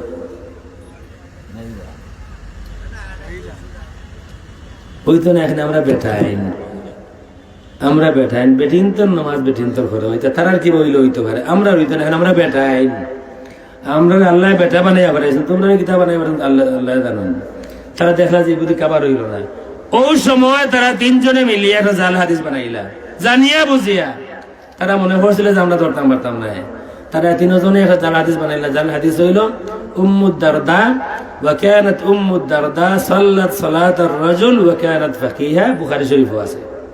এই তিনজনে মিলে এই কথা বললেন। ভিডিও চান, ওনাকে দেখছেন নিশ্চয়, আমাদের প্রতিবাদে এই ভিডিও দেখছেন, এমন মানুষ থাকতে পারেন এখানে, না তাহলে বলবেন আমি দিব। এই তিনজনে মিলে আমার ইউটিউব চ্যানেলে যাবেন, টাইটেল সার্চ করবেন জাল হাদিস মেড বাই সালাফি, সাল্লাত সালাতার রাজুল, এই ভিডিওতে আছে। তিনজনে মিলে বললেন যে হাদিস বুখারী শরীফে। ডক্টর আব্দুল্লাহ জাহাঙ্গীর বললেন প্রসিদ্ধ মহিলা সাহাবী উম্মুদ দারদা, তিনি অবিকল পুরুষের মতো করে নামাজ পড়লেন। মৌলানা কামালউদ্দিন জাফরি সাহেব বললেন উম্মুল মুমিনিন, খুব সম্ভবত ওনার ভাষা, একজন উম্মুল মুমিনিন খুব সম্ভবত সাউদা, আর একজনের নাম মনে নাই, তারা দুইজনে সাল্লাত সালাতার রাজুল, হুবহু পুরুষের মতো করে নামাজ পড়লেন। ডক্টর জাকির নায়েক বললেন যে মহিলা সাহাবী উম্মুদ দারদা, তিনি পুরুষের মতো করে নামাজ পড়েছেন। বিশ্বাস করেন বুখারী শরীফ এমন বড় কিতাব নয়। আমি যদি দাবি করে বলি যে বুখারী শরীফের এই মাথা থেকে ওই মাথা পর্যন্ত এমন কোন লাইন নাই যে এই লাইন আমি গুনাহগারের পড়া হয়নি, আমি আশা করি ভুল হবে না। এই লাইন নাই বুখারী শরীফে, এই লাইন নাই। আমি তো বড় গলায় বলতেছি, নাম সহ বললাম। ওনাদের বক্ত মুরিদান যারা আছেন, আনেন বুখারী শরীফ, আপনাদেরটাই আনেন, দেখাইয়া দেন। কোন মায়ের সন্তান এমন জন্ম নেয়নি যে দেখাতে পারে এই লাইন বুখারী শরীফে আছে। বুখারী শরীফ বাদ দেন, কোন শরীফেই নাই। বাদ দিলাম বুখারী শরীফ, আরো কোন শরীফে দেখাইয়া দেন যে উম্মুদ দারদা উম্মুল মুমিনিন সাল্লাত সালাতার রাজুল। আসল ঘটনা হলো, প্রথমত উম্মুদ দারদা নিয়েই ওনারা ধোঁকা দিতে চান। কিছু মানুষ ধোঁকা দেওয়ার জন্য সুন্দর সুন্দর নাম ব্যবহার করে। চুর ধরলেন, বলবে আমি অমুকের শালা, বলে না এটা? যখন ধরা খায় তখন নানান বড় বড় মানুষের নাম বলে। এরপরে পুলিশে যখন বাদাম দেয়, তখন আসল কথা বাইরে যে আসলে সে কারো শালা না, তার কোনো বোনও নাই, তার কোনো বইনও নাই, শালা হইব কিনা। কিন্তু ধরা খাইলে ভাই আমি অমুকের শালা না, অমুকের বাতিজা। তো যারা মানুষকে ধোঁকা দেয়, তাদের টেকনিক হলো আপনার দুর্বল জায়গায় তারা হাত দিবে, যাতে করে আপনি কিছু না বলেন। যেমন কেউ যদি আমাকে বলে যে আমার কাছে প্রমাণ আছে ফুলতলি রহমতুল্লাহ আলাইহি এই কথা বলেছেন, সাথে সাথে আমার সাউন্ডটা একটু দুর্বল হয়ে যাবে, যে যদি বলে থাকেন তাইলে তো আমার তাকে মানতে হবে, ঠিক না? তো এইভাবে করে তারা, এই ধোঁকাবাজদের টেকনিক এটা। আর এক ধোঁকাবাজ নাম কি তার? মৌলানা আবু সুফিয়ান আবেদি কাদেরী। এটা ভিডিও আছে, ভদ্রলোক বলতেছেন যে আমি দেখতে পাচ্ছি এখানে কোটি কোটি ফেরেশতারা আছেন। এখন মানে এত এটা ইন্টারেস্টিং, এত আকর্ষণীয় একটা ফ্রেজ উনি বললো যে আমি দেখতে পাচ্ছি কোটি কোটি ফেরেশতারা আছেন। তার মানে তো কি আমি একটা জিনিস? কারণ তোমরা একজন ফেরেশতা দেখো না, আমি এখানে বসে বসে তোমাদের সামনে বসে বসে কোটি কোটি ফেরেশতা দেখতেছি। কিন্তু আমার মনে হলো যে মানুষ বিশ্বাস করলো না, কারণ মানুষ বিশ্বাস করলে চিৎকার দিত যে একটা জিনিস আনছেন এই বছর প্রিন্সিপাল সাহেব, যে বসে কোটি কোটি ফেরেশতা দেখে। তো মিয়া ডোজ আর একটা বাড়াইলো, প্রথম ডোজে কাজ হলো না, ডোজ আর একটা বাড়াইলো। এটা কি? যে আমি দেখতে পাচ্ছি শুধু কোটি কোটি ফেরেশতা না, এখানে কোটি কোটি রূহ আছে। মানে তোমাদের বাবা দাদা সাজা ফুলতলি সাহেব, সাদা সাহেব যারা আছেন সবাইকে দেখতে পাচ্ছি। মানুষ নড়লো না, এখনো মানুষ উত্তেজিত হচ্ছে না, চেতনা আসতেছে না এখনো। ডোজ আরো কিছু বাড়াইলো। যে শুধু তাই না, তার থেকে বড় কথা হলো এখানে এই মুহূর্তে রসুল হাজির নাজির আছে। মানুষ দেখলো যে এখন ইজ্জতের প্রশ্ন, যে রসুল হাজির নাজির আছেন বলতেছে তকবীরটা না দেই, তাই কোন বেয়াদবি দিল তকবীর। আসল বিষয় হলো ধোঁকা দিতে চাই। যেভাবে করে ট্রেনে ক্যানভাসারে যখন একটা ট্যাবলেট বিক্রি করে কত ফজিলত বয়ান করে একটা ট্যাবলেটের, আপনি এটা খাইলে আপনার বেমার সারবে, আপনার বউর সারবে, আপনার ছেলের আপনার আবি গোষ্ঠীর বেমার সারবে একটা ট্যাবলেট খাইলে। তো এই মতো করে তাদের ফজিলত বয়ান করে। এই মেয়ারা তারা তিনজনে তারা যৌথভাবে মিটিং করে হোক আর যেভাবেই হোক, একজন বললেন যে একটা নাম উম্মুল মুমিনিন ঢুকাইয়া দিতে হবে, কারণ উম্মুল মুমিনিন বললেই ইমানদার বিশেষ করে সুন্নি মুসলমানদের মাথা মতো হবে, মাই আমাদের আম্মা জান এই কাজ করেছেন, তাইলে ঠিক আছে আমার মাইয়েই কাম করছেন। কেউ যদি কয়ে তোমার মায়ও কাম করছেন বা তাহলে কিতা হইবা, হইবা মায়া করলে করুক আমি মানতাম না, হইবা নি হইতা নাই, আপনার সাউন্ড শুরু হয়ে যাব যে না মাইয়ে করছেন, বাদ দাও মাতিও না। তো এই কইলে যে এটা তোমার তারা মায়া করছেন, হেন দেখলা যে যাও ই দোস্ত চলে আসলুক, আমি আর একটা হইয়া দেই যে এই প্রসিদ্ধ মহিলা সাহাবি আসলা রসুলের বিবি নাই, ইমানদার হলোর মা নাই, প্রসিদ্ধ মহিলা সাহাবি আসলা, যাতে করে প্রসিদ্ধ মহিলা সাহাবি হলেও আমরা মাথা নতইব, মাইয়া সাহাবিয়া মহিলা করছেন একবারে কোনো না বুঝিয়া করছিলানি। মূল ঘটনা হইল উম্মুর দাদা যার মাত এই না উম্মুল মুমিনিন না সাহাবি, আমি জানিয়া বুঝিয়া হইয়ার দুই কিতাব পড়ন যান, ফতুল বারি শরহ সহিহ আল বুখারী ইবনে হাজার আসকালানী, আরেক কিতাব হলো ফতুল বারি শরহ সহিহ আল বুখারী ইবনে রজব হাম্বলি। ও দুই কিতাব বাব সুন্নাতুল জুলুস ফি তাশাহুদ, ও চ্যাপ্টারের নিচে তালিক একটা লাইন আছে, লাইনটা হইল ওয়া কানাত উম্মুদ দারদা তাজলিসু ফি সালাতিহা জিলসাতার রাজুলি ওয়া কানাত ফাকিহা। উম্মুদ দারদা তার নামাজে পুরুষের মতো করে তাশাহুদে বসতেন, তিনি ফাকিহা ছিলেন। দেখেন কত বড় ইঞ্জিনিয়ার তারা। এখানে মূল বিষয়টা হলো উম্মুদ দারদা একজন তাবিঈ মহিলা। উম্মুদ দারদা দুইজন আছেন, একজন সাহাবী একজন তাবিঈ। উম্মুদ দারদা নামে কোনো আমাদের আম্মা জান কেউ নাই, যেই ছেলে তার মায়ের নাম জানে না, আমি আর বলবো না, যেই ছেলে তার মায়ের নাম জানে না। আর কিছু বলার আছে? এত বড় আলিম। এরপরে ও আইসি নাকি একটা আছে না, ও আইসি অর্গানাইজেশন অফ ইসলামিক কান্ট্রিজ, এটারও নাকি সদস্য নাকি, আরো ইসলামিক ইউনিভার্সিটি আরো কি কি। উনি জানেন না উম্মুদ দারদা রাসূলের কোন স্ত্রীর নাম নয়। ঘটনা হলো আবু দারদা একজন সাহাবী ছিলেন, তার প্রথম স্ত্রীকে বলা হতো উম্মুদ দারদা। এই সময় তার ঘরে এক ছোট্ট মেয়ে ইয়েতিম, তাকে তিনি লালন পালন করতেন। ওই মেয়েটা আবু দারদার সাথে, বাবা নাই, ছোট বয়স, ওই আবু দারদার সাথে মসজিদে নামাজে যাইতেন। মসজিদে গিয়া তিনি পুরুষের লাইনে দাঁড়াতেন। ফতুল বারি ইবনে রজব হাম্বলি কিতাবে গুদাগুলা বিস্তারিত আছে, দুই ফতুল বারি দেখবেন। তিনি পুরুষের লাইনে দাঁড়াতেন, আর এতে করে বসার সময় পুরুষের মতো করে বসতেন। সিম্পল বিষয়, ছোট্ট মেয়ে, তিনি পুরুষদের লাইনে দাঁড়িয়ে নামাজ পড়তেছেন, অন্যান্য আশেপাশে পুরুষরা যেমন বসে তেমন করে বসতেন, এটা তার আদত হয়ে গেছে। বড় হওয়ার পরে আবু দারদা তাকে বিয়ে করেছেন, এই কারণে তার নাম হয়েছে উম্মুদ দারদা সুগরা, ছোট উম্মুদ দারদা। তিনি আমাদের মাও নন, তিনি প্রসিদ্ধ মহিলা সাহাবিয়াও নন, তিনি তাবিঈ উম্মুদ দারদা সুগরা। তিনি কি করতেন? তাশাহুদে পুরুষের মতো করে বসতেন। ইঞ্জিনিয়াররা বাংলাদেশ ইন্ডিয়া মিলিয়া ওনারা ইঞ্জিনিয়ারিং করে, দেখেন শব্দ কিছু শব্দ তারা রাখলেন, কিছু যোগ করে দিলেন। কানাত উম্মুদ দারদা, এটা ঠিক রাখলেন। ছিল কানাত তাজলিসু, তিনি এখানে লাগিয়ে দিলেন সাল্লাত সালাতার রাজুল। আর ওয়াকানাত ফাকিহা, এটা আবার ঠিক রাখলেন। জেনে বুঝে দেখে শুনে এই তিনজন মানুষ, ভুল হলে একজন ভুল করতে পারে, তিনজন মানুষ দুই দেশে জেনে বুঝে জাল হাদিস বানাইলেন, আর কোনো কারণে নয়, আমাদের মহিলাদের নামাজ নষ্ট করার জন্য, আর আমাদেরকে ধোঁকা দেওয়ার জন্য।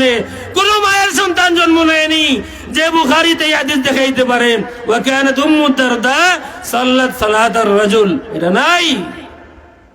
আর এখন বাইর করা কোনো কঠিন কাজ নয়, আপনি এখানে বসে বসে 10 সেকেন্ডে আপনি বাইর করতে পারবেন।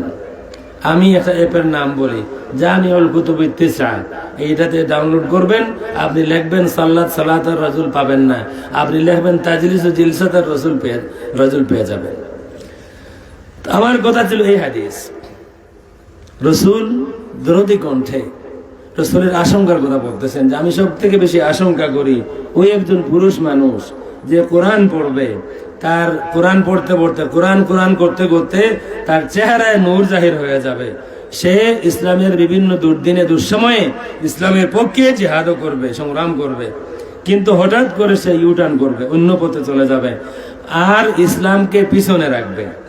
ওয়াসআ আলা জারিহি বিসাইফ, আর তলোয়ার হাতে নিয়ে তার প্রতিবেশীকে মারতে যাবে। দেখুন আমি ভুল হয়নি, ওয়াসআ আলা জারিহি বিসাইফ, তার প্রতিবেশীকে হত্যা করার জন্য তলোয়ার হাতে নিয়ে যাবে। এখন একটা ফতোয়ার দরকার আছে, প্রতিবেশীকে হুট করে বিনা কারণে কেমনে হত্যা করবে, এটা ফতোয়া লাগবে। তো ফতোয়াটা কি হলো? রাসূল বলেন ওয়ারামাহু বিশিরকি, ফতোয়া দিবে প্রতিবেশী এটা শিরক করেছে, সুতরাং তাকে হত্যা করতে হবে। হাদিস, এটা হাদিস। প্রতিবেশীকে নানান সুন্দর সুন্দর স্লোগান দিয়া একসময় ইউটার্ন করবে এবং প্রতিবেশীকে হত্যা করতে চাইবে, অভিযোগ দিবে যে প্রতিবেশীকে হত্যা করা হালাল হবে কারণ সে শিরক করেছে।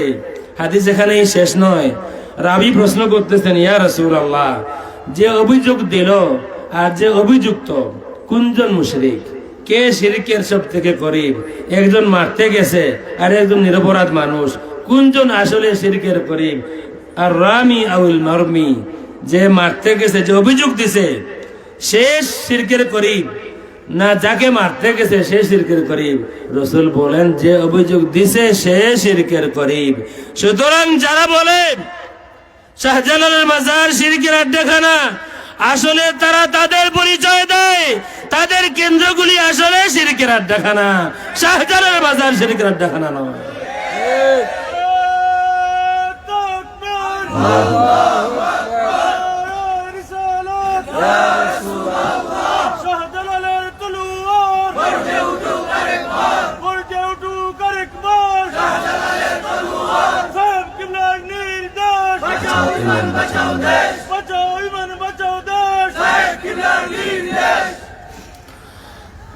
আমরা আলোচনায় ফিরে আসব।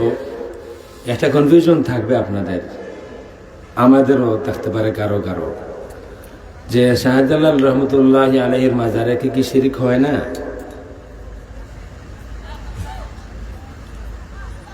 তাদের বিভিন্ন লেখালেখি আছে, যা শিরক হয়। যখন প্রতিবাদ হলো, জাতীয়ভাবে প্রতিবাদ হলো, তাদের কিছু লেখালেখি আছে, হ্যাঁ শিরক হয়, দলিল দিল যে এখানে সেজদা দেয়। আপনারা কেউ কোনোদিন দেখছেন সেজদা দিতে?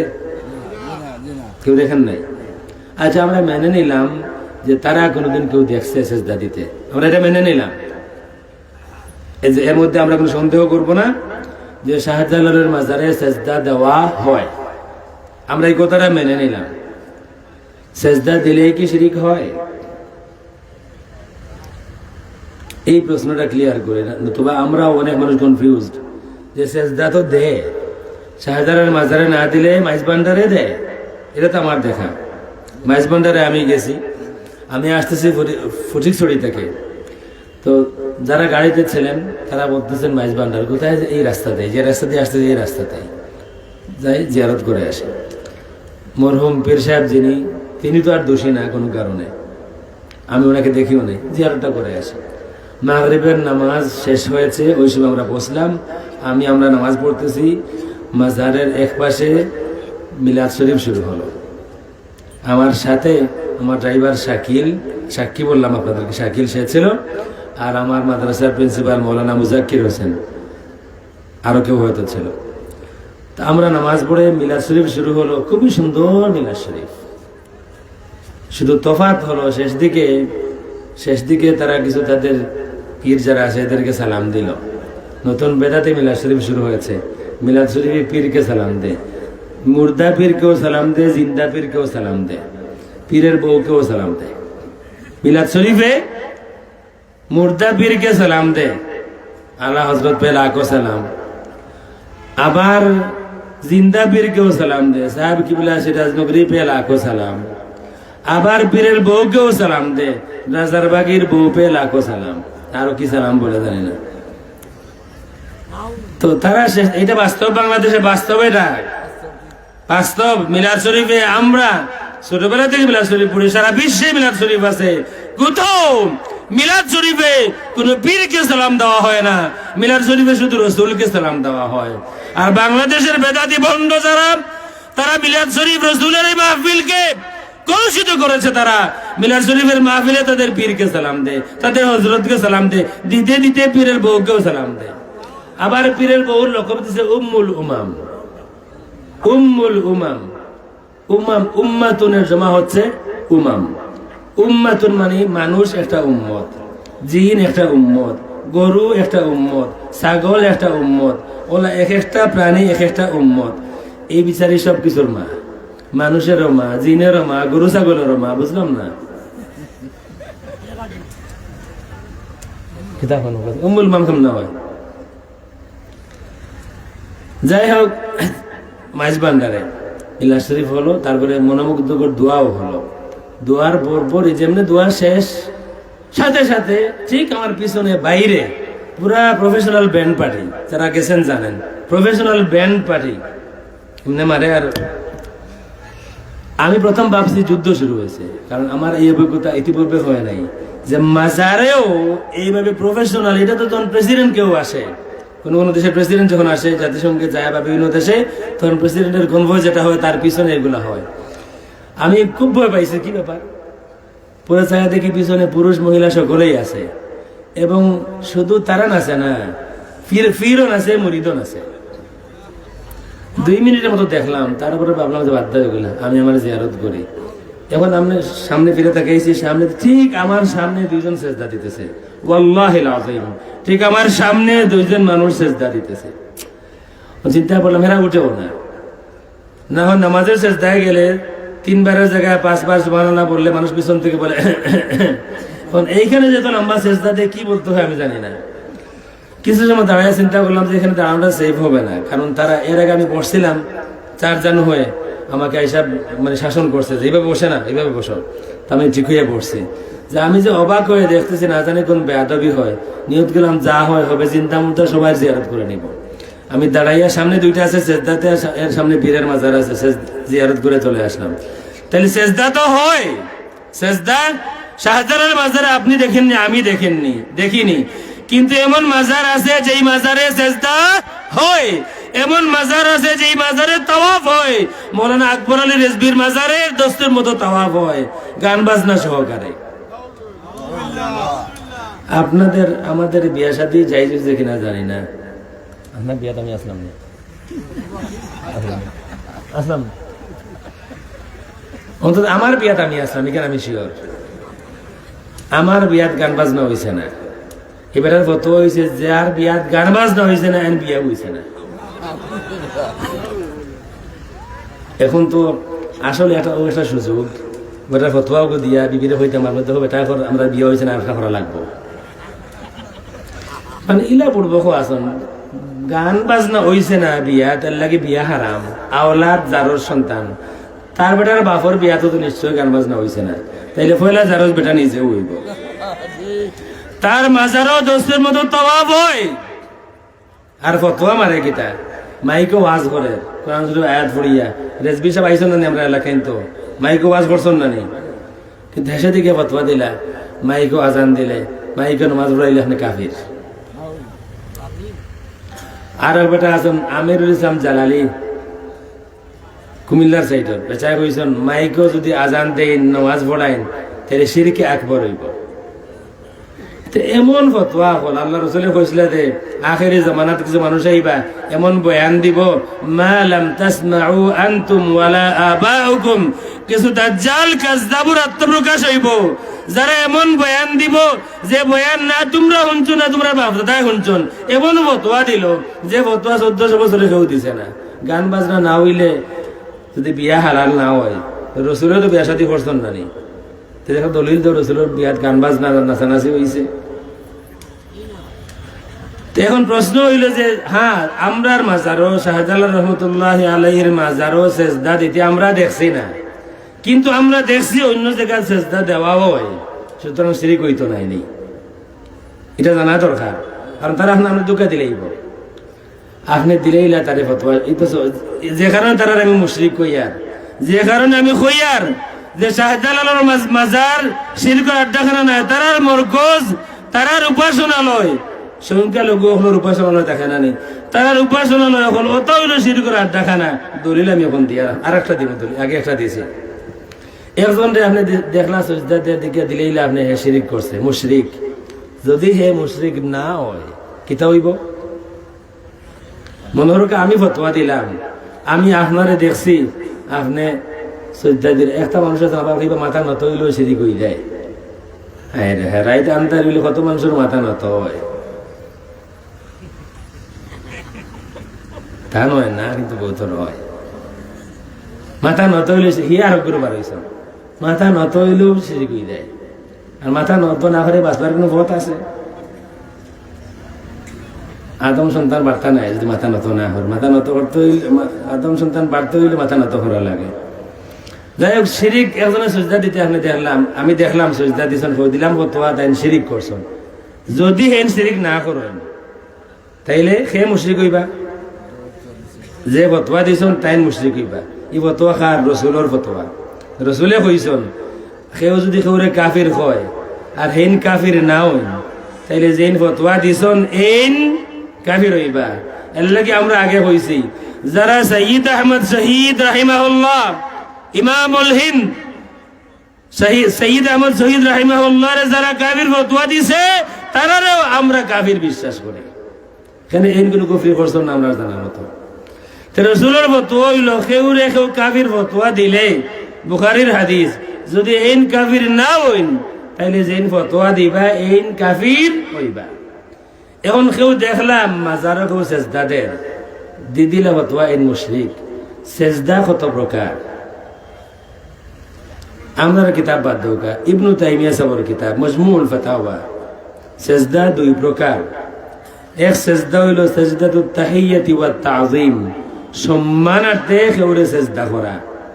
যেমন ফেরেশতা হলে আদমরে সেজদা করছেন, আদমরে মাবুদ মনে করিয়া নাই, আদমরে মুআজ্জম মনে করিয়া, সম্মানী কেউ মনে করিয়া তাযীমান সেজদা দিছেন। মাবুদ তারাও জানতা মাবুদ আল্লাহ, আদম মাবুদ নাই। কথা বুঝা যাত? ফেরেশতায় যে আদমরে সেজদা দিছেন, আদমরে মাবুদ মনে করিয়া সেজদা দিছেন না, সম্মানী মনে করিয়া সেজদা দিছেন। ইউসুফ আলাইহিস সালামরে তান ভাই এনতে সেজদা দিছেন, খেনে মাবুদ মনে করিয়া না, সম্মানী মনে করিয়া। তাইলে সেজদা দুই জাতর, এক সেজদা হইল কেউরে তাজিমি সেজদা করা, আর এক সেজদা হইল কেউরে মাবুদ মনে করিয়া সেজদা করা। যদি মাবুদ মনে করিয়া কেউ কেউরে সেজদা করে আল্লাহ ছাড়া তাইলে মুশরিক হইব। আর যদি মাবুদ মনে না করিয়া কেউরে সম্মানতে সেজদা করে তাইলে হারাম হইব। এটা একমত, আমরাও তারা লোকে একমত। হাফিজ ইবনে তাইমিয়া সাহেব তাই নিজে কইছেন যে সেজদা দুই জাতর, এক সেজদা হইল হারাম যদি তাজিমি সেজদা করা হয়।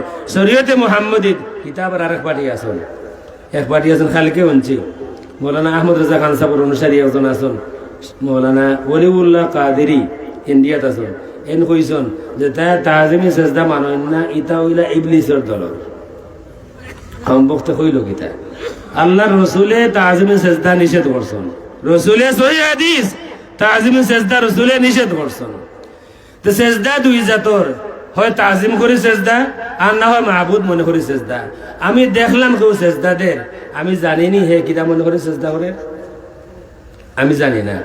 দুইটা সম্ভাবনা, হয়তো হে তাজিমি সেজদা দেন, আর না হয় শাহজালাল সাবরে বা আরো কোনো পীর সাবরে জিন্দা মুর্দা কেউরে সেজদা দেন সম্মানী মনে করিয়া, মানে মাহবুদ মনে করিয়া, আর না হয় তাজিমি সেজদা দেন।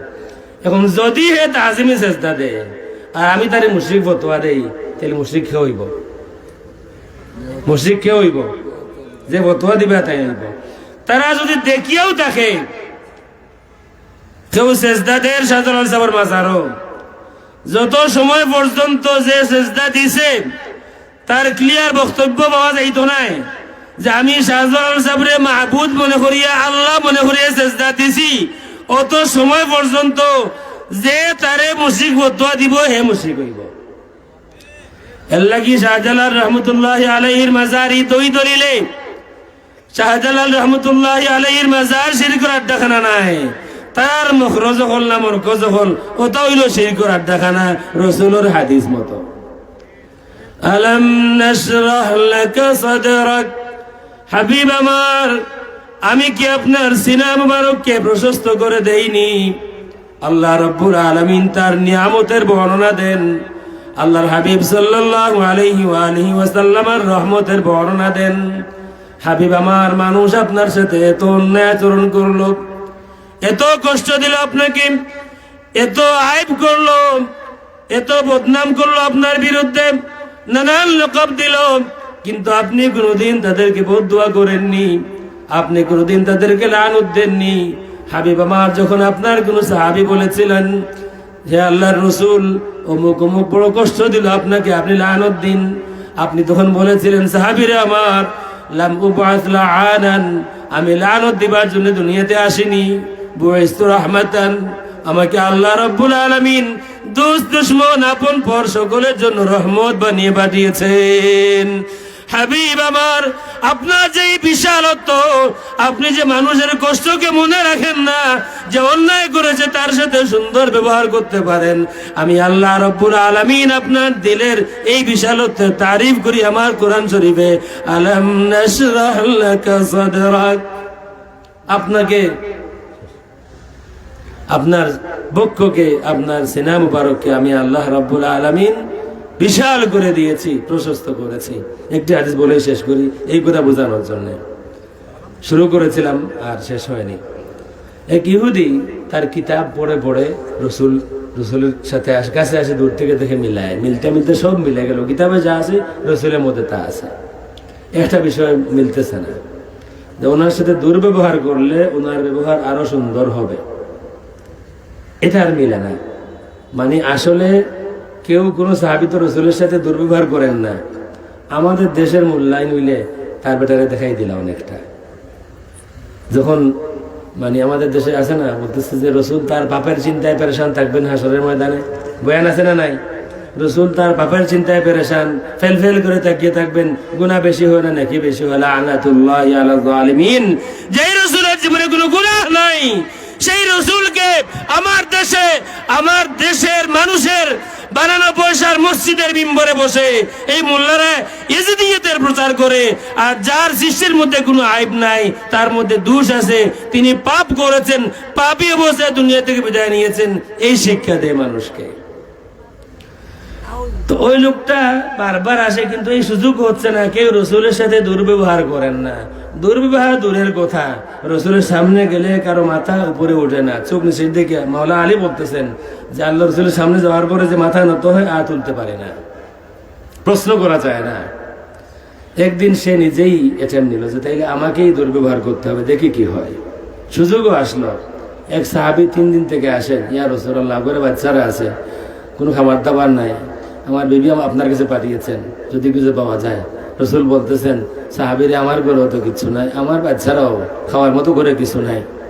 দ্বিতীয় দিন আবার আসেন সাহাবী, রসুলও আবার বলেন আমার ঘরে আজকেও কিছু নাই। তৃতীয় দিন আবার আসেন সাহাবী, রসুল আবার বলেন সাহাবীরে আজকেও আমার ঘরেই আমার বাচ্চাদের জন্য আমার নাতিদের জন্য কিছু নাই। এই সময় সুযোগ নিয়ে ওই ইহুদিটা এসে বলতেছে তাইলে আমার কাছ থেকে নিয়ে আনেন, আমি দেই, আপনাকে ধার দেই।